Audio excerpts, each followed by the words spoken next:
I really think we should start talking about the trade deadline. The trade deadline? It's coming up, man. It's going to be here before we know it. We haven't even talked about the All-Star game yet. The trade deadline is like 2 months away. It's 6 weeks away, Ben, and we got to start talking about it. I'm seeing things on publications. We should probably talk about it.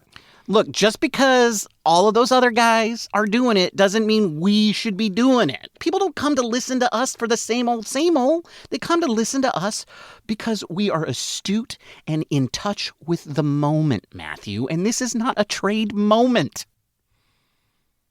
But I got a list. I have a list of trade targets. Nathaniel Lowe from the Nationals. Okay. Yandy Diaz from the Rays. Josh Naylor from the Diamondbacks. Look, we already did the big thing, Matthew.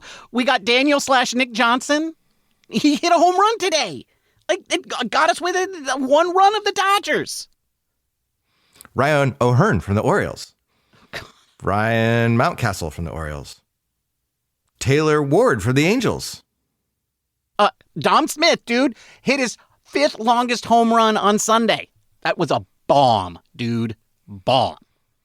Jesus Sanchez from the Marlins. Jaron Duran from the Red Sox. God. Oh, God. Kyle Stowers from the Marlins. They scored 5 runs, Matthew, 5 days in a row before Sunday. Lourdes Gurriel Jr. from the Diamondbacks. Adolis Garcia from the Rangers.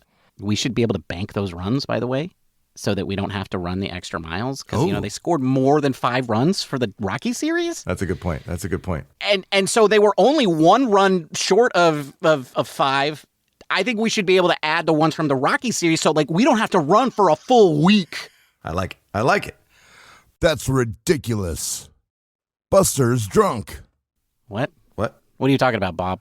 I'd trust Buster with my life. Are you drunk too? What's going on, man? Just play the music, old man.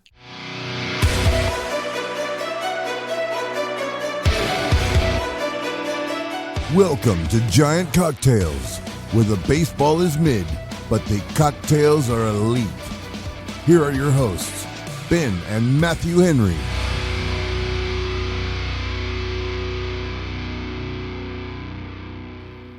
Of course we know about the trade. You think we could miss something like that? It's been known to happen. It has been known to happen. Anyway, welcome to episode 301. Matthew, could we not find any 301 fact about Rafel Devers? I tried so hard. I went onto the Fangraphs page. I did a search for 301 on his page. Nothing came up. I looked. I tried. You would think that he'd hit 301 one year or have an expected batting average of 301 one year or something, but no, nothing came up. So we had to stick with Willie McGee. Let's just stick with Willie McGee? Yes. All right. Well, Willie McGee, good Giant. Good ears. So the stat you have here, Matthew, says that Willie McGee hit 301 for the Giants between 1991 and 1994. Underrated Giant, if I do say so. I think he was a very underrated Giant. Actually, you look at his years with the Giants, and I think they were probably some of his best. I think so, too. I think most people think of him as a Cardinal. I kind of think of him as a Cardinal. I do. But no. His best years were as a Giant. Very good Giant. And, he always looked kind of sad out there. He did, a little droopy face. Kind of like a little maybe. But the man could run. Yeah, that's interesting. What other facts? I think I remember there was a strong wind at Candlestick Park. If he got caught right in his ears, he might fly away. Maybe. Enough with the banter. Let's talk cocktails. Okay, Bob. Okay, that's fair. What are you drinking, Ben? Okay, yes, straight to it. Right. Bob, today I am drinking a cocktail, an original recipe that I have named a Giant Surprise. For reasons. And I'll tell you what's in the Giant Surprise at the end of the episode. But I'll also tell you what's not in it. Kyle Harrison. He's not in it. He's not in it. No. No. What are you drinking, Matthew? Bob, I'm drinking an original cocktail I'm calling What a Time. Because while I was making it, something really cool happened. And so I thought, what a time is this? So that's what I'm calling it, Bob. What a time. I'll tell you all about it at the end of the episode. What a time indeed. I mean, yeah, like, Matthew, for the first part of the season, nothing happened. The Giants did nothing to the roster. That's kind of how the offseason was as well. Everybody was like, when is Buster going to do anything? Since the Adames signing. Well, it has been a few weeks. But before we talk about all of that, I have to say, anyway, today is Sunday, June 15th, as we record this podcast. It's Father's Day. Happy Father's Day, Matthew. Thank you, Ben. Happy Father's Day to you, too. Thank you. And to be clear to all our listeners, Matthew is not my father. He looks old enough to be my father, for sure. But he is not. He is my brother. But we are both fathers. And I would also say to all of the fathers out there listening to this show, happy Father's Day to you as well. And if you haven't called your father or texted him, you should do so to wish him a happy Father's Day. Unless he did something to deserve not. Yeah, unless he doesn't deserve it, in which case, hey, I'm not going to make you do that. You know, and I get it. You do what you got to do. Yeah, like I'm not one of those people that's like, oh, blood and all that, whatever. Like, some people just need to be severed, right, from your life for you to be sane. But that's not what this podcast is about. This podcast is about a baseball, the San Francisco Giants baseball. And your San Francisco Giants went, damn it. They were supposed to be good again, Matthew. I named an episode and they're good again. And it says 1-3 here. This is the Giants, Ben. I don't know what to tell you. God, it's like, and you know what's the weird thing about it? Their bad stints are one game less bad than their winning stints. So every time they happen, they gain a game. And so we just feel miserable and cranky, and we're like, oh, they're always disappointing us after they finally put it all together, and we just finally get in and yet somehow they just get further and further away from everybody else. It's the most confounding thing. I think it's like over 2 weeks' time they gain a game. But in those 2 weeks, it's a lot of up and down. Yeah, you know what this is like, Matthew? This reminds me of being a father. Oh, man. That's true, especially with our children. Yeah, exactly. You know what? The San Francisco Giants are my third child. I'm doing the best I can to give them the advice. It seems like they never listen. Like, they are never listening. And then I just see them. It feels like I just get, okay, fine. They're doing something right. They're finally doing it right. And then boom, boom, boom, see on the math test, just brought home the mangy dog, and you're just like, not getting my driver's license. Exactly. Never getting their driver's license. But then, suddenly they're 18 years old and you're like, man, what a good kid. I can't believe they won the World Series. Wow. It's exactly like having a third child. This is amazing. But anyway, that third child was not very good this past weekend. No. First of all, I don't even want it. Like, the thing in Colorado, what happened there? You don't want to talk about it? We're going to talk about that. We are going to talk about it. Okay. But also, we have to talk about the Dodgers series. Look, Matthew, there's like one thing that I expect from my children, and it's beat the Dodgers. Okay? Beat the Dodgers. We started off well. We started off very well, and the guy who really pissed me off on Colorado, well, he kind of made up for it on Friday with that grand slam. But anyway, all of that is sort of burying the lead. We are going to talk about the Dodgers series, but we're going to try to blaze through that because that's not the biggest news of the day, folks. The biggest news is the trade for Rafel Devers. And so that's what we're going to focus on for most of the show. But before we do that, we're going to talk a little bit about the end to the Rockies series. Matthew, only one team has lost to the Rockies more than the Giants this year. And that was the Miami Marlins, who got swept by them. To paraphrase besides Bob, that- at least we're not the Marlins. That's true. That's true. It's true. Yeah, Bob's nodding. He's saying, at least we're not. The Padres have lost to the Rockies twice, but they've played more games against the Rockies than the Giants have. So, and I will say this: the Giants have won 5 games against the Rockies, which is more than most. The Phillies, I think, swept them already for the year, 7-0. But this is one of the things that is just confounding about the 2025 Giants.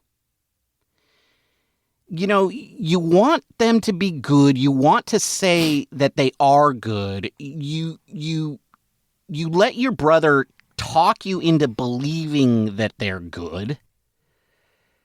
And then they go out and they lose for the second time to the worst baseball team in history. And I'm going to say they're worse than the Cleveland Spiders because the Cleveland Spiders were basically a AAA team. They didn't have those back then. But that team was owned by another team. So that's how they were used, right? The owners owned 2 teams. So the Cleveland Spiders from 1899 that hold the record for the worst winnings percentage in all of baseball history, they were basically being used as a AAA team. And the Rockies are that bad. And yet the Giants can't sweep them. And the loss on Thursday was so painful because they bring out their best reliever, the guy that some people think should go to the All-Star game even though he's a middle reliever. Randy Rodriguez. And he lays an egg. And then the guy that's replaced Chapman that I just sung the praises for was like, I'm so glad we're lucky that we have Casey Schmidt, makes a critical error. And it's just like, can't you do anything? Torture baseball, Ben. It's back. It is back. It is back. I heard Kuiper. He's been talking about it. He has. Yeah. It's definitely bringing 2010 vibes, I think, and so you're going to have to take the bad with the good. No, I don't have to take that. I'm not going to. No, I'm yes, not taking loss. No, I do not. I'm not. No. Yes. No, that was brutal, right? That inning by Randy, it basically eliminated him from being used in the Dodger series, right? Because that's why he can't be the third closer. We've learned because he's too delicate, which I get. I mean, some children are too delicate, and you can't we can't all expect our children to be what we want them to be, right? But that 50 pitches or whatever it was he threw, 40 pitches, that meant that he wasn't going to pitch on Friday or Saturday. Yeah. And it was a total momentum killer. And instead of going into the Dodgers series tied, they go in a game back. And fundamentally, I think the Giants could really end up regretting that loss. Because, you should win every game that you play against the Rockies. You should especially win games where you're ahead by 3 runs in the 9th against the Rockies. Especially then. Right? The winning percentage for that should be 100%. And you didn't do it. And so therefore, shame on you. You're grounded. All right. I think we're done talking about the Rockies. We're done talking about the Rockies because now we got to talk about the Dodgers. Okay, I want to talk about game 1. Let's do it. Logan Webb has gone against the Dodgers, I don't know, countless times. And a lot of them seem to have his number. And he came out and had a very different game plan than he's had in the past. He threw 39 cutters or 29. I don't know. He threw a lot of cutters, more than he had in any start in his career. And I don't think Logan Webb gets enough credit for the pitcher that he's become. And we hear so much about Paul Skeens and I mean, they're good guys. I mean, all these other pitchers that, people are excited about are good. But Logan Webb seems to just kind of fly under the radar of the general public. And every year he ends up in the top 5 in Cy Young Awards. So maybe I'm being too critical, but I just watching him and just own Ohtani on Friday and just the top 4 in their lineup went 0 for 12 or whatever. None of them got a hit, which was only the second time that's happened all season.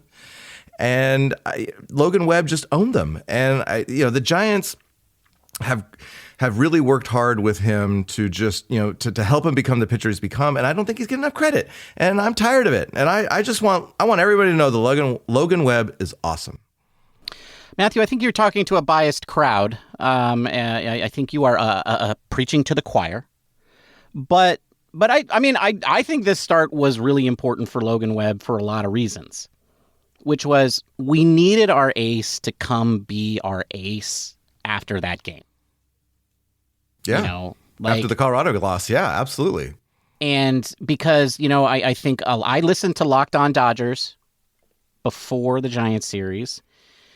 And I'm not going to disparage anybody and the kind of podcasters they are, but let's just say those guys think pretty highly of their baseball team. Yes, they do. And they were basically predicting a sweep. And a large part of that sweep was the Yamamoto-Webb matchup, which they felt like, they did their best to begrudgingly say that Webb is a good pitcher, but they were like, but he sucks against the Dodgers.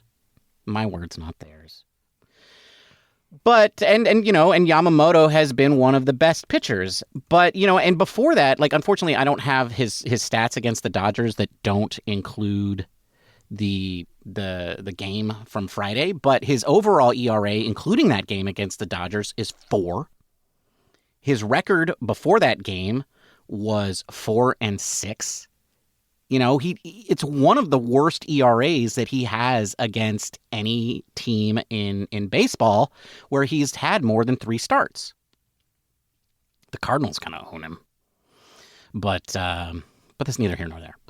And the Washington Nationals, but he's won all of those games. Weird. But anyway, the point is he doesn't pitch well against the Dodgers. And for him to come out and shove like that was awesome. 7 innings pitched, 2 hits, 2 runs, and one of those runs. If the catcher holds on to the damn ball from Yastrzemski, then it's only 1 run. Yeah, exactly. Way to go, Kaznicenfermaner. Kaznicenfermaner.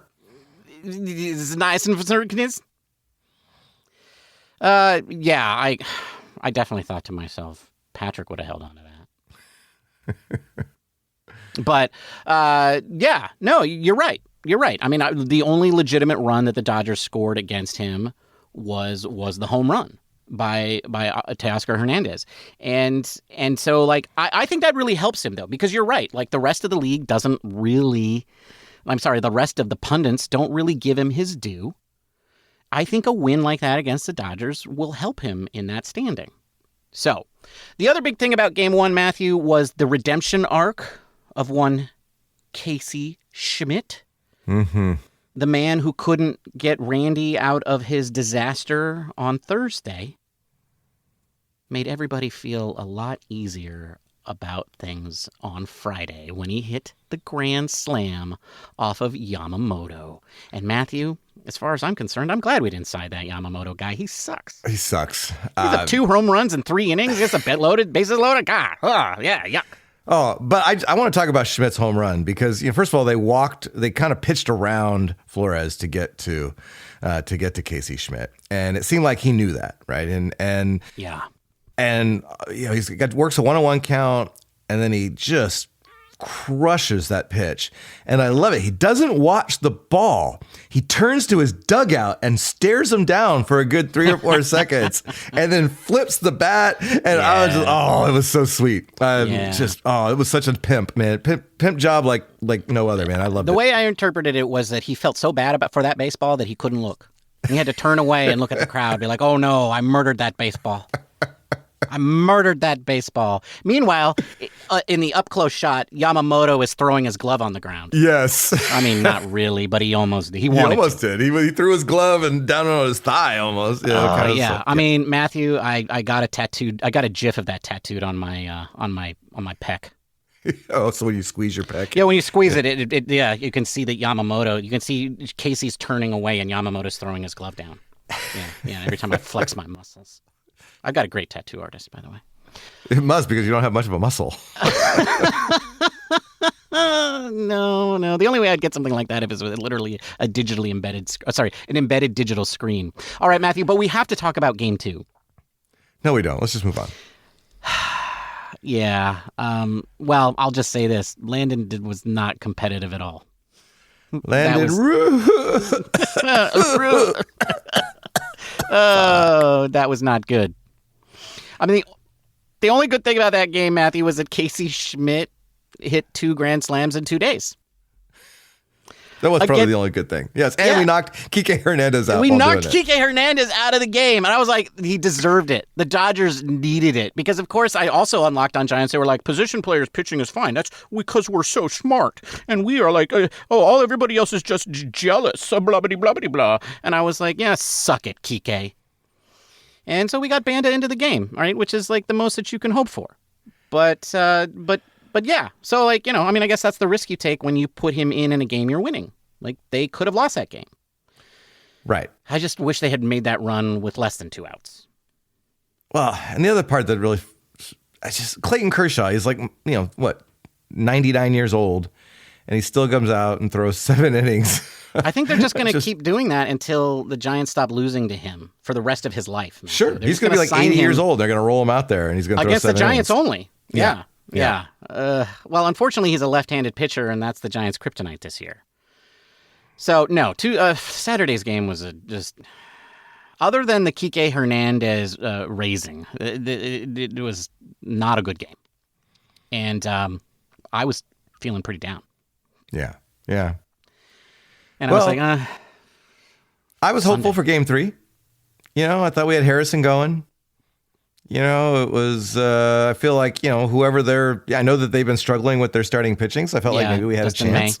Mm-hmm. And so I thought we had a shot. And then I turn on the game and like it's on ESPN.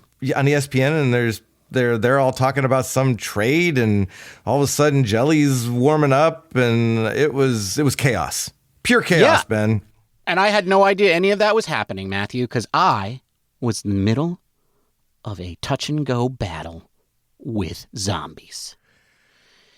Take your word for it. We were trying to save these twins that were surrounded by them, and they were going to be thrown into these coffin traps. And I get a text message from you, and it says, Giants make big trade, or Giants trade for Rafel Devers. It just pops up on my phone in front of me, and now I'm trying to do 2 things, Matthew. I'm trying to research the baseball trade, and of course there's no information out there, and I'm trying to kill zombies. And I was sucking at both. And so, yeah, whatever. The Giants lost the Dodgers game. They lost the Dodgers series. And quite frankly, I think there's a good chance that trade that took Harrison out of the start and threw Sean Jelly in for 3+ innings, by the way. What a stud. Yeah. I think that could have cost him the game, right? I mean, what if Harrison comes out there and pitches, the same results but goes 6 innings as Jelly? Right? And we don't see that Luke Casey guy, and we don't see. Luke Casey never makes an appearance because he doesn't need to be on the roster. Right, like Ryan Walker he was doesn't sitting come in some in hotel room, obviously, and just appeared. Right. Wasn't on the roster even as the game started. Yeah. He'd be like, "Why did the Giants have me come all the way down to L.A. to just hang out in a hotel room and I can't talk to anybody? I don't understand what's going on." And then the Giants win that game. Right? Because Luke Casey never lets those batters get on. Ryan Walker never comes into the game, never hangs that slider. And by the way, you were right the other day, and I was wrong when we did the lightning round. And you said you prefer a pitch 4 feet outside than 2 inches high, right? Yeah, the hanging sliders are bad. But why are we talking about all of this? No, because, I don't really care about it now that we made this trade. That's right. All of that happened because the San Francisco Giants traded for Rafel Devers. Matthew, I'm going to let you take the lead on this one. Take it away. Oh. Well, so I'm sitting there, turning on the game, got my bag of Doritos out, ready to, got a cocktail. Actually, I've got what will eventually become What a Time sitting in front of me because I got to do a little market research, a little research before, and all of a sudden this goes down and I'm like, what the heck? And I'm like searching Twitter and I find out that, the Giants traded for Rafel Devers and they traded Kyle Harrison, Jordan Hicks, James Tibbs III, and eventually I learned some dude named Jose Bello or Bayo. Hey, I'm not sure it's Bayo. Don't knock Jose Bayo. He's a closer in the making, Matthew. This is going to be the one the Giants regret. This is Joe Nathan part 2. This is Joe Nathan all over again? Yeah, that's exactly what this is. He's going to be the Red Sox all-time greatest closer. Of course, that's not going to start for 4 years. At least. 20. Yeah. So at first I was like, whoa, like my mouth was hanging, and then I was trying to text you and I was all thumbs, and I couldn't even get the text out right. And but then as I started thinking about it, and I'm like, we're getting one of the top offensive players in the game for a former number one prospect who hasn't really done what we thought he was going to do yet. So how do you feel about what we gave up, Ben? How do I feel about what we gave up? Yeah. I think this is a pretty good trade for the Giants. Like, Jose Bayo, whatever. He's a good young prospect. But he's 20. Who cares? James Tibbs III? Yeah, your former number one draft pick. Pretty highly ranked in your organization. Some people rank him as high as 3rd. Some as low as 5th, but he's a highly ranked prospect in your organization. But whatever. That's the kind of thing that you need to give up. And he wasn't your number one prospect. He wasn't your number one pitching prospect. This wasn't Eldridge or Whisenhunt. Right. Yeah. And then Jordan Hicks. I mean, the Giants don't know where he fits in the lineup. Yeah, on the roster. We spent part of our episode a couple weeks ago talking about how now where does he go? They couldn't even find a place to pitch him. Right. And so like those 3 guys, that's all normal. That's fine. So really this is a trade of Rafel Devers for Kyle Harrison.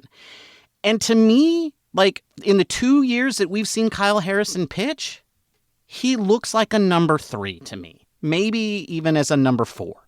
Which I want to take a moment to say is very, very good.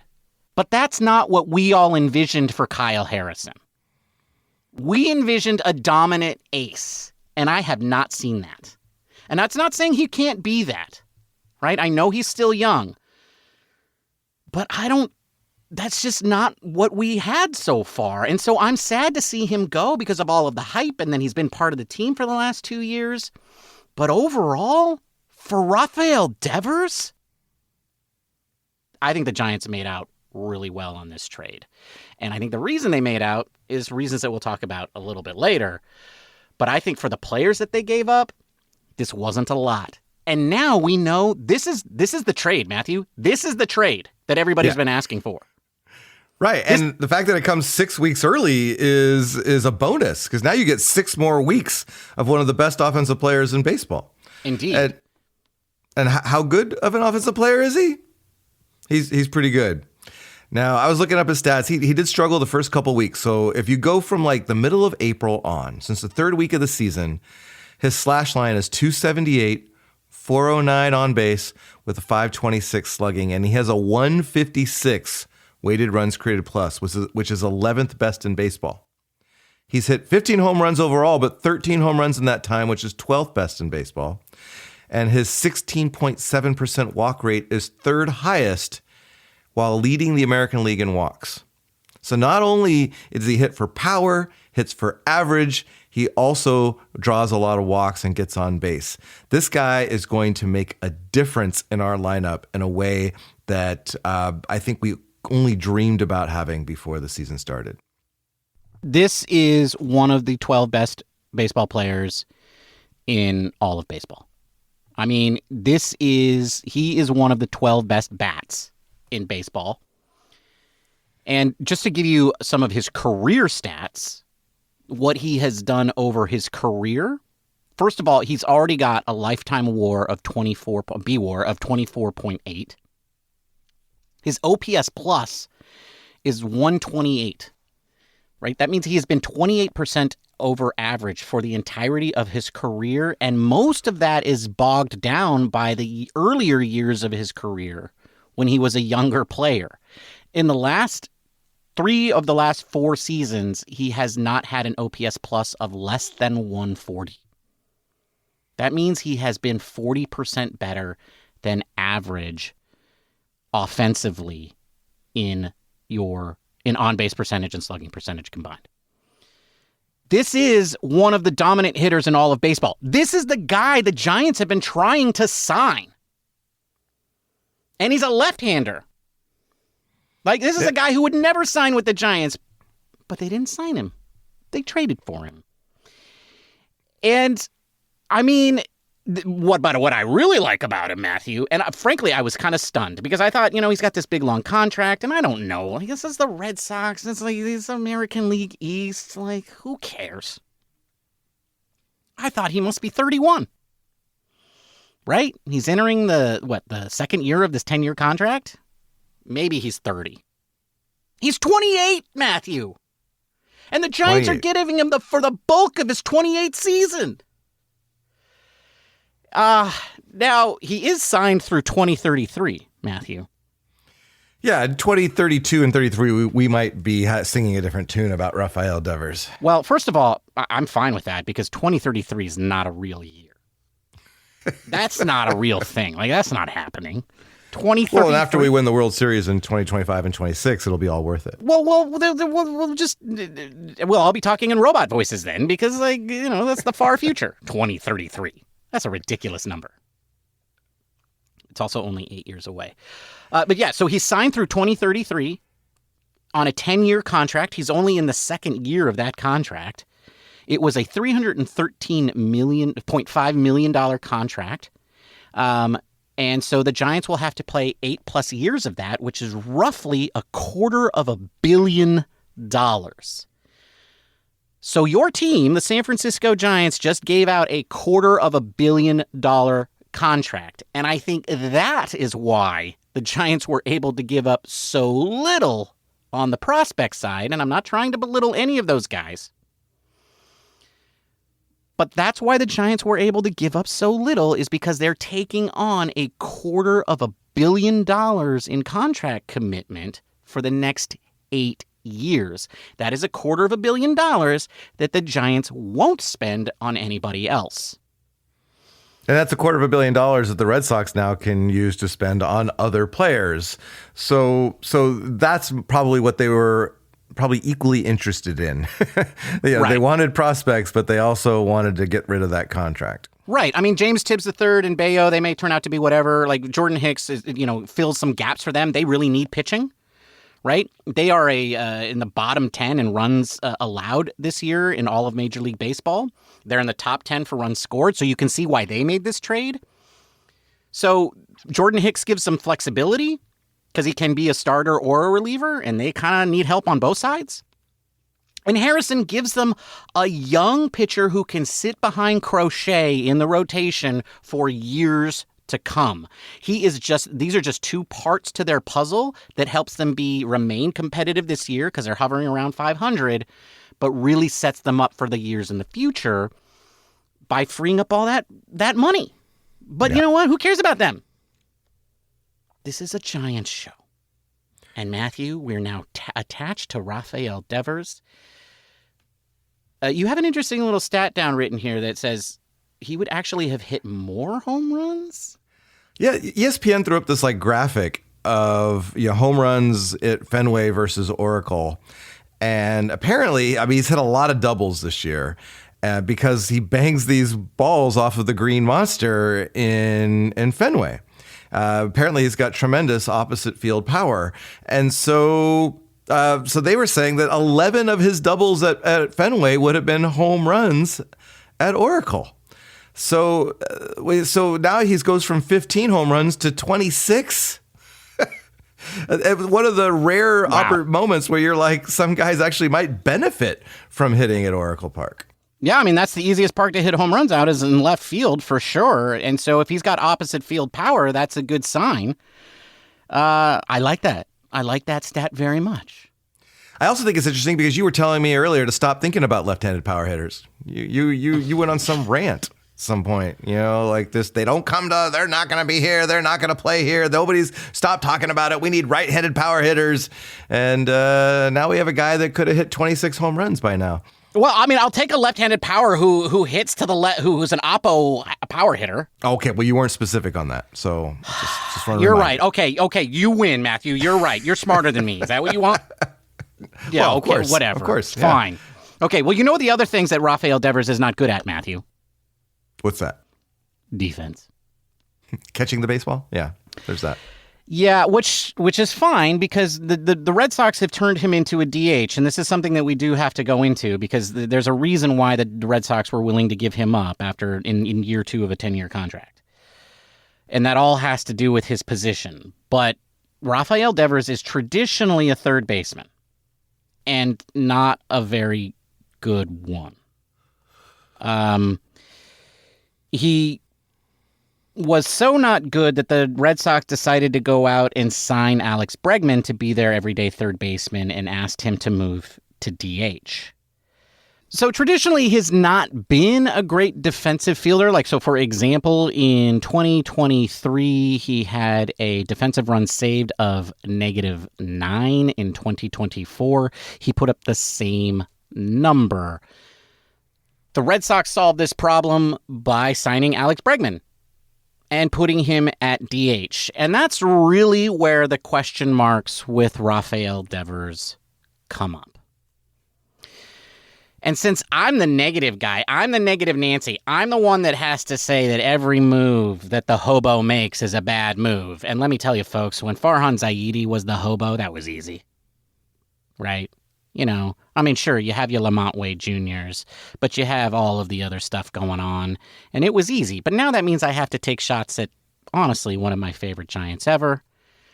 But that's the role that I play on the show. So, Matthew, here's my hot take. You ready? Oh, I'm ready. Buster Posey screwed this up because Rafel Devers is a bad teammate. And he's a bad teammate because he's not a team player. How do I know that? Oh, you know that? Well, you know what? What do you know? How do I know that? Because the Red Sox, they lost their first baseman.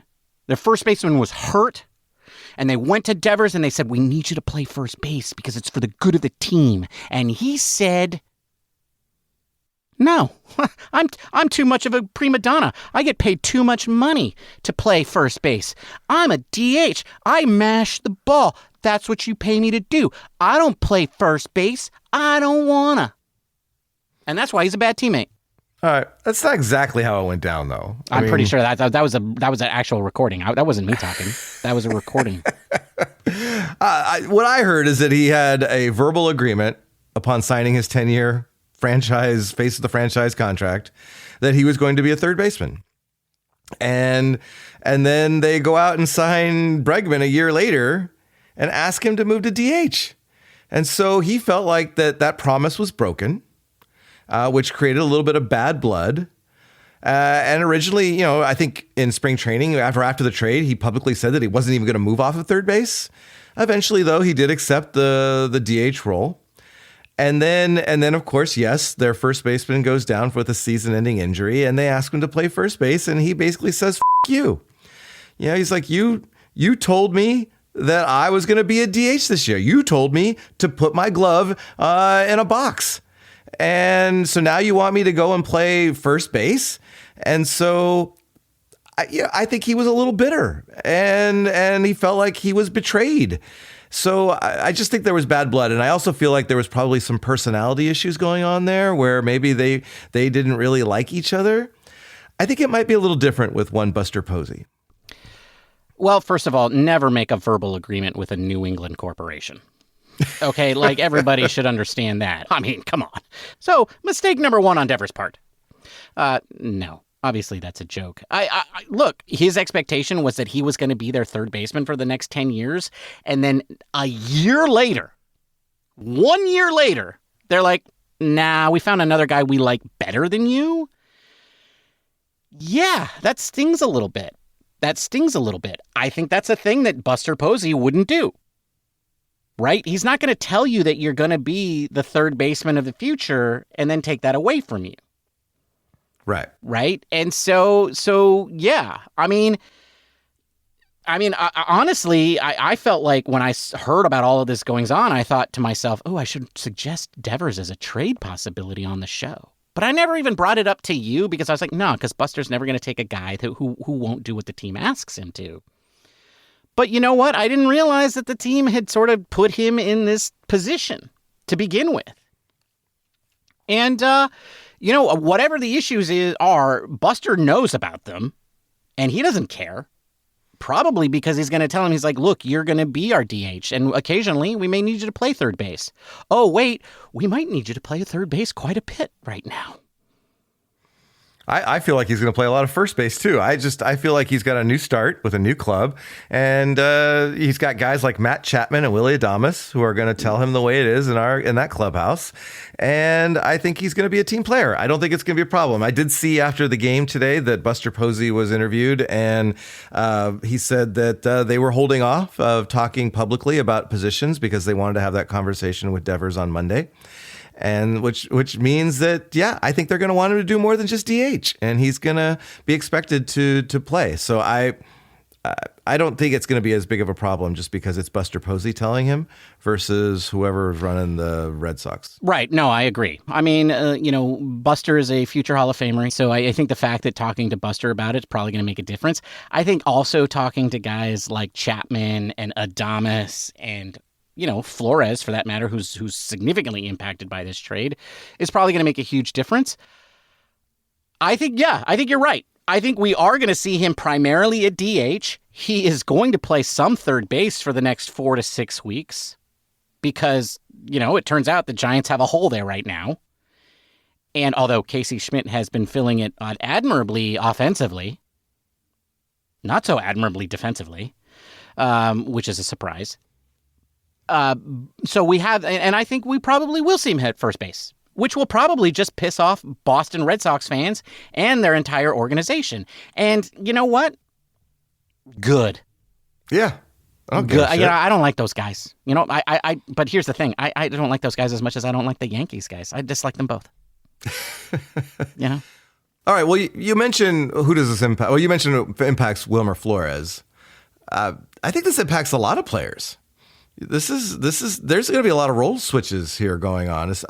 Particularly Wilmer Flores, because the positional fit isn't perfect. And what's interesting is that Bob Melvin has gone on record saying that he prefers to have the flexibility at the DH position, and having Devers, it pretty much locks him into that for the most part. How do you like having one of the best hitters in baseball on your team, Bob? That's right. Well, then you make the adjustment, right? And I was Bob before Bob Melvin was cool. That's right. Yes, you were, Bob. Yes, you were. Yes, you were, buddy. I think other players, this is a domino effect, right? Casey Schmidt, could be a guy that maybe gets less playing time now at third. Dominic Smith, less playing time at first. Bryce Eldridge, if he doesn't become a really good first baseman. What are you talking about? What? If Bryce Eldridge doesn't become a good first baseman, the DH spot for the next 8 years, Ben, is taken up with someone else. God damn it! I didn't think about that. Yeah, that's just it. That's it. All right, it's fine. The Eldridge Knight can play first base. He can. He better. Whatever. I'll throw him grounders all winter long. Matthew, the Eldridge Knight can just he's magical. Right? Okay. He's magical with the sword, but he can also make his sword do magic. That's why he's the Eldritch Knight. This is fine. This is not a big deal. Okay. I'm not a D&D player, so I'll just take your word for it. Okay, but it'll be interesting to see who gets sent back down, I imagine, or removed from the current roster. I imagine it's probably costs. Yeah, no, I think for right now with Chapman off the roster, I think, Casey is your everyday third baseman, or maybe Devers is your everyday third baseman. But if something happens and you need to make some moves, Devers can play third base and Casey can be your middle infielder. If you have Devers in your DH spot, that does make you lose the DH. But you know what? Bob Melvin is smart enough to handle that. So yes, I think Koss is the guy who moves down ultimately when Devers reaches the roster. Okay. Well, what this does do is it strengthens the bench as well. You know, we not only does it put somebody in the lineup that was really impressive, but now we've talked for a few times this season about how weak our bench is with a guy like Flores now being on the bench later in games. That's a nice move that you can have to counteract a lefty maybe or something like that. So that's one way of looking at this. I love my Wilmer, but it does make our bench stronger. But I do have a question for you. All right, shoot. Are you okay with Harrison being the guy and not Birdsong or Roop or even Wizenhunt? Yeah. I'm definitely okay with this. I think Harrison probably had more upside as a trade piece than Roop did. No offense. I think they would want Harrison more than Roop. I personally have Birdsong slotted ahead of all of these guys. I haven't seen Wizenhunt, so I don't know. But I think Birdsong has the highest ceiling here. Caw-caw! Caw-caw! Caw-caw! And that's not just because of the caws, okay? That's because of that nasty-ass fastball, which has been consistent and has never left him. And so I think that Birdsong is the highest ceiling here. I could see he's a righty, so yeah, whatever. But no, I am okay with Harrison. I think Harrison... I would have, all of these names, I would have been most okay with. Don't you say it. Roop. You said it. That's the one. And I know that means that I'm putting the guy that I've never seen ahead of him, Matthew. I apologize, but like. I would probably say the same. As much as I love Roop, I mean, it's I would have been surprised if he had been included, but he's not, and now hopefully he can bounce back from this Dodger game and be the Roop that we all know and love. All right, last question though. Do you like this trade? I love this trade. It's big. It's bold. The Giants didn't give up a lot. It causes some problems in the roster, but not with anybody who's a longtime piece. Like I feel bad for Wilmer. I feel bad if it means Casey Schmidt gets less playing time. I feel bad for Dom Smith because he's been fun since he arrived, but man, no, like this is one of the best hitters in all of baseball coming to our team for the next 8 years.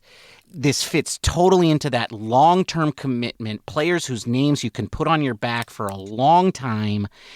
And we didn't give up a ton. And so like I love this trade. It's bold, it's big, and we didn't give up a lot. Except money. And you know what? Who cares? It's not my money. Thank you, by the way. Thank you so much for spending this money. Well, that's a good point, because we have given the Giants a lot of crap for not spending money, and here they go after a very highly paid player. So grateful for you. Thank you for spending this money. There's $250 million. There's $250 million that you just spent. I think I like it. I like it. So I like the trade, Matthew. I like it too. I love it. All right. I'm gonna buy me a Rafel Devers jersey like Monday. Okay. Wow. You heard it here first, folks. Matthew, but just never forget that Matthew put a Goldschmidt Cardinals jersey on his back before he put a Rafael Devers Giants jersey on his back. Anyway, our upcoming opponent, Matthew, is the Cleveland Guardians. Here comes Kuiper's old team. They are not doing well right now. They are 2-8 in their last 10. They are fallen to third place in the AL Central, even with Young Kinsey. Yeah, even with Noel or whatever. What is his name? Young Kinsey Noel. Yeah, Young Kinsey Noel. I knew that. Negative 26 run differential, and they're 16-20 on the road, and they're 19-27 against teams over 500. Oh, and they're playing Robbie Ray, who's going to just suck out their mojo. Oh, man. The Guardians are doomed. And he's facing somebody named Slade Ciccone? Or Ciccone. Yeah, Ciccone, I don't know. Ciccone, Coney. Like, we will figure out how to say his name, though, before we figure out how to say Andrew Kisner's name. I meant Andrew Kisner. His name. And then Wednesday, it's LT Allen and Hope versus Verlander. Oh. Possibly. He hasn't been announced, but it's TBA. So either Birdsong or Verlander on Wednesday Wednesday and Thursday. So we're still doing the Verlander thing, is what you're saying. Yeah, they kind of signed it for the whole year. Ben. Okay. I was just checking. Okay. Are you sure there wasn't like a mystery fifth player to be named later? There was not. Okay. No, I like Mr. Verlander. You know what? I like him because he's let Robbie Ray suck all the mojo out before he let anybody else get it. So, okay. Took one for the team. Yeah. And then Friday, Saturday, and Sunday, we play Rafel Devers' former team. That is crazy. I love that they did make the trade before they came to San Francisco. Love it. Love it. Oh, snap, Matthew. If they put Harrison in the rotation, he will pitch soon. They might have him start tomorrow or Tuesday. Either way, he will appear in the series on Sunday. If he's a starter, and they got to put him in the rotation. Oh, boy. Isn't it time for the booze, boys? What, Bob? We're going to face Kyle Harrison against us. Yeah. What are you drinking, Ben? You don't care about that at all? You don't care about that? Harrison's going to face the Giants. Oh, snap. We're going to get a perfect game. What are you drinking? Oh, Bob. The cocktail I'm drinking today, Bob, is called a Giant Surprise because of the Rafel Devers trade.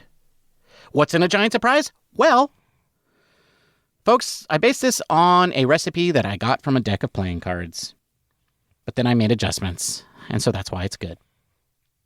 It has 2 ounces of white rum, 1/4 ounce of Curacao for the orange flavor, 1/4 ounce of raspberry syrup, because you need some red for the Red Sox, 1/2 ounce of mango juice, because you need the cocktail to actually be orange, and 1/2 ounce of lemon juice because, boy, you need some tart in there. Take all of those ingredients, combine them in a shaker with ice, and shake them until well chilled. Then strain that into a coupe glass and garnish it with mango cubes, fresh raspberries, or a lemon twist. You choose. It's probably not going to be mango cubes because I know you don't have them. And that is how you make a giant surprise. That's a tasty cocktail. Bob, it was really good, actually. I loved it. The hardest part is making the raspberry syrup. By the way, you can find a recipe for that from Matthew in one of the earlier episodes. I'll put it in our show notes as well. It was really good. This was actually really good. I'm going to drink this again. What are you drinking, Matthew? Bob, I'm drinking a cocktail I'm calling What a Thyme. And Thyme is Thyme because this cocktail has thyme simple syrup. And all you do is you do like 1 cup of sugar, 1 cup of water, bring that syrup, bring it to a simmer, incorporate all the sugar, take it off the heat. Then you're going to throw in all the thyme that comes in one of those little plastic like containers in the herb aisle at your grocery store. Just take it all and throw it into the simmering syrup and let it steep there until the syrup has cooled. Then you're going to double strain it into a container and you've got this nice thyme flavored syrup, and you're going to use that in this drink, which includes 2 ounces of gin, 3/4 ounces of said thyme simple syrup, 3/4 ounces of lime juice, and 2 dashes of orange bitters. Take all those ingredients in a cocktail shaker with ice, shake for 10 to 12 seconds. You're going to double strain it into a chilled coupe glass and garnish with a lime wheel or a thyme strand, whatever they call those things, little branches. And that's what I'm drinking, Bob. What a time. That's a tasty cocktail. Thyme is so good, Bob. Thyme is so good. It's hard to work with. You got to like run your fingers down the stem to just let all of the leaves come off because the stem does not carry the flavor, unfortunately. It's hard to work with, but such a wonderful flavor. Good cocktail, Matthew. It is. Yeah. Thank you. Hit it. I'm going to start it. And that's a wrap, folks, for this edition of Trade Talk. Thank you for joining us. We will be back on Thursday with more Giants content. If you can't wait that long to get your fix, feel free to reach out to us on the social medias. You can find us in all the places under the name at Giant Cocktails. Don't forget, you can also find us on YouTube, where you can like and subscribe there and leave comments. But most importantly, be sure to leave us a positive review, like 5-star positive, at your podcasting platform of choice, aka Apple Podcasts or Spotify. Ben, it was great talking Giants with you. Until next time, cheers, my friend. You know, I sort of realized that, like, since I edit these episodes, I could just put the delay here. Like, because you keep waiting for me to, like, say the thing and then you yell goodbye. I don't know why I've been so dumb about this. I could just put the delay here. And then you're like, dude, say goodbye so we can end the show. Say goodbye so we can end the show. Because you've got so many. So we can end the show. We're already like really long. It's over an hour already. The Giants made one of the biggest trades in the history of baseball, Matthew. Just say goodbye, man. So, how you doing? How was the vacation? Oh, it was actually really good. Yeah, it was great. Yeah. Oh man, Cabo San Lucas is wonderful. Love it. The chilaquiles, you really like those for breakfast? The chilaquiles were great, but I drank every day. All day. That's good. And that's it good. was by the pool, by the beach, in the restaurants, lots of cocktails. It was lovely, and I can't wait to do it again. You know, it's really good for soaking up alcohol. Pancakes, Matthew. Chilaquiles. Well, okay, fine. Be difficult. Anyway. Cheers, Matthew. Bye, everybody. No, you're supposed to say goodbye. No, I said cheers, Ben. Bye, everybody. No, you say the goodbyes. Oh, that's right. I do say the goodbye. That's the whole point. I'm not even drunk. You know what? I'm going to take that as a win. I delayed it. I'm so confused now because you dragged it out so long that I just don't even know what to say. I know that's what happened. I know. I feel very good about that. Goodbye. Thank you for listening to the Giant Cocktails Podcast. Until next time, bottoms up.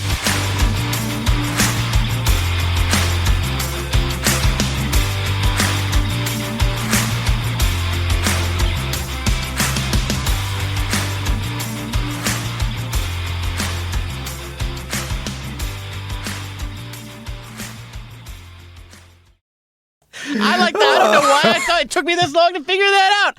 I love that better than the other way. You're going to be so confused. All you have to say is one word and you don't know what you're supposed to do. This is going to be great.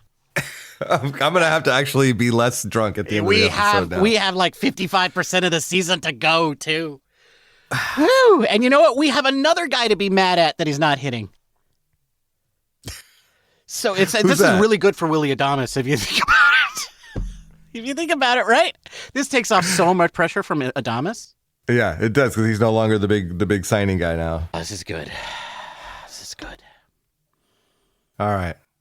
Do we think we have? I'm going to bed. You're going to bed. You sissy, you baby, such a baby. Still recovering from my vacation. You need a vacation from your vacation.